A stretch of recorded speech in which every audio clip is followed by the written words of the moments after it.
Chapter 32. Festival on a Shoestring. We threw several concerts for our dollar cover charge and quite quickly had the $335 for the tires for the Ann Arbor Food Co-op truck. Someone called down there and suggested that maybe, just maybe, they didn't believe we had the money. We sent the money to prove them wrong and they started delivery within several weeks.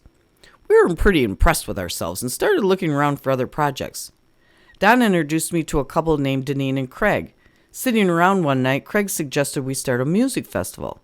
My first comment was, "What's a music festival?" At the time, Woodstock was the only music festival we had ever heard of, and I started to laugh.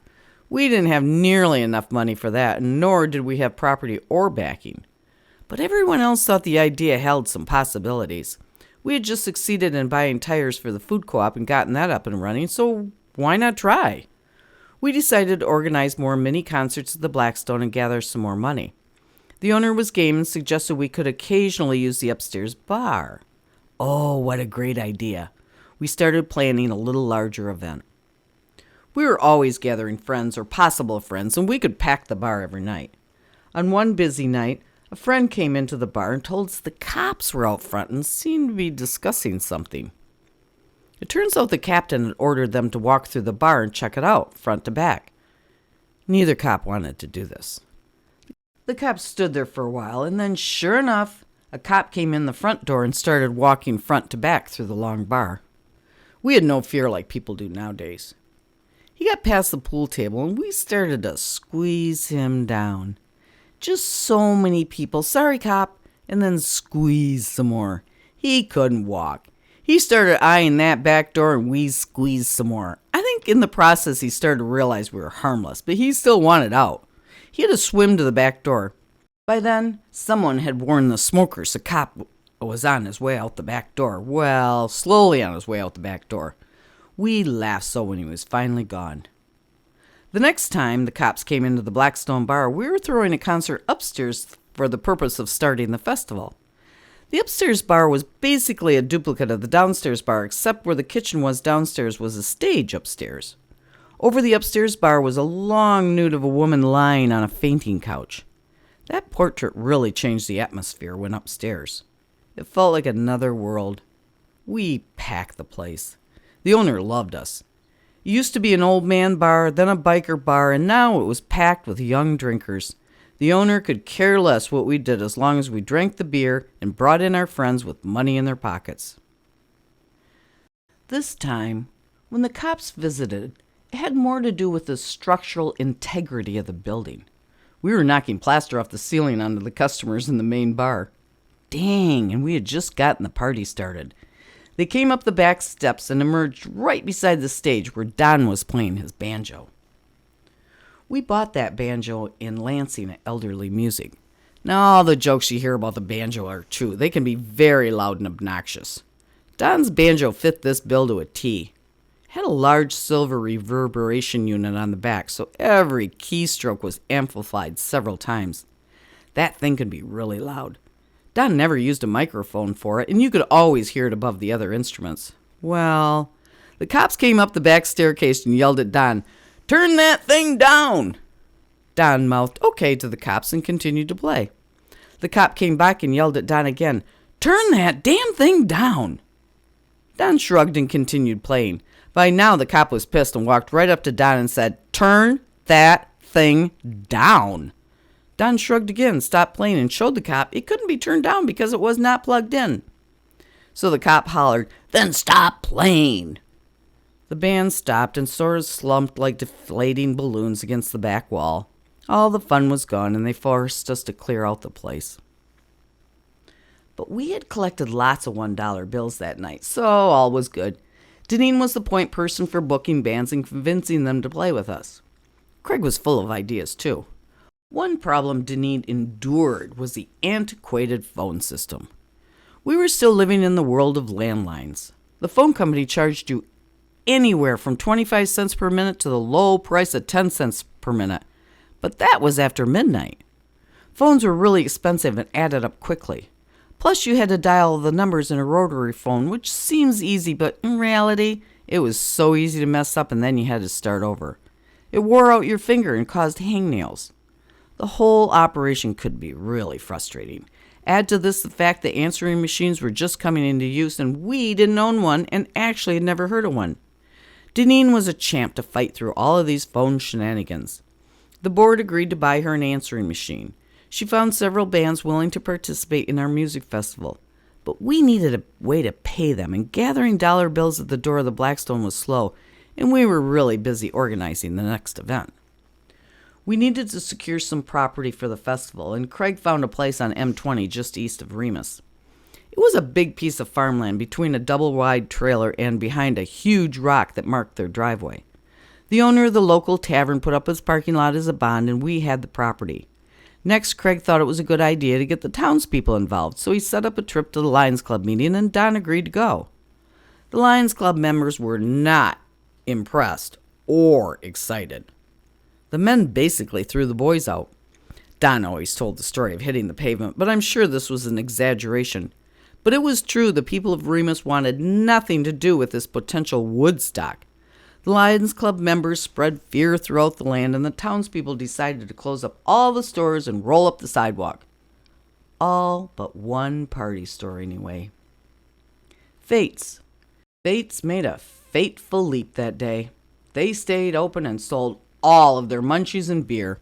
They called the beer distributor, who sent a whole semi-truck full of Budweiser beer, parking right outside the back door to keep the beer flowing. They were smart, and the next year everyone stayed open. But we always favored Fates. The first year, with the town being scared, the powers that be had the road commission install no parking signs in front of the farm we were planning on using on M20. They installed a no parking sign every 2-car lengths for 1 mile on each side of the highway in each direction. It was over 4 miles of signage. It took the workers days to complete. It was a monumental waste of taxpayers' money and made the town look like an ass. We had over 80 acres, and they had maybe 300 people and maybe 200 cars, which easily fit onto the property. Nobody even needed the highway parking. I wanted to talk about all the organizing that went on, but it was a perfect storm, and you don't always know what's happening in a storm. The good thing was many of the organizers were local, so they had more resources to draw upon. They also started learning to play an instrument and dance. They all turned into great dancers and musicians. Another group was the food co-op people who had helped with the tires. And then there was my group. We were always busy with something. There were so many little but important things to take care of for a festival like that. One was making of the t-shirts. We decided on red, and I drew up the logo of a staff of wheat with a circle around it spelling out Wheatland Music Co-op. It was simple and straightforward, which I thought would make the screen printing easier. 1 color and no date. That way we could use them the next year if we didn't sell out. I've always regretted this, and would have been really nice to have the date on the first t-shirt. I was being way too practical.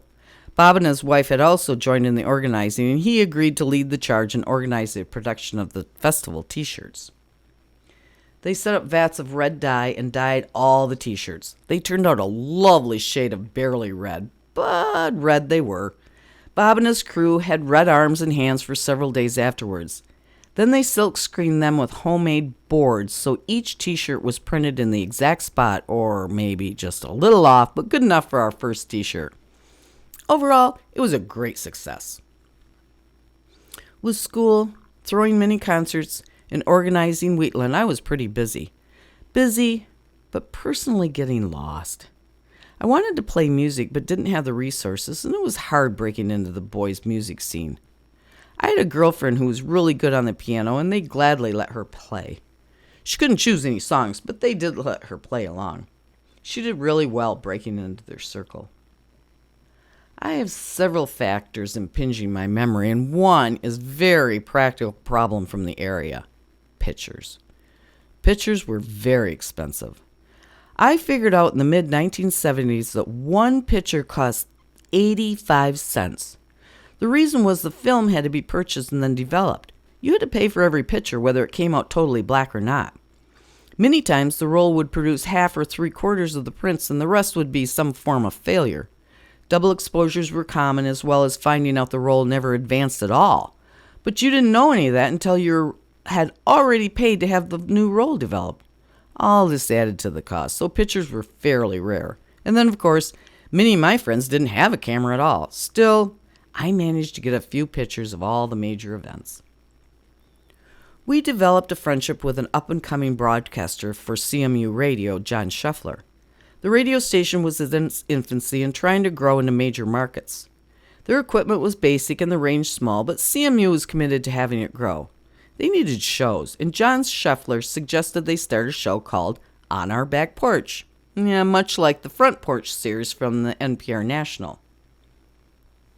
CMU was growing, and they had just built a new building called the Kiva. The Kiva is a theater in the Round. The sound was great, and it was decided that the boys would produce a radio show with their old-time songs.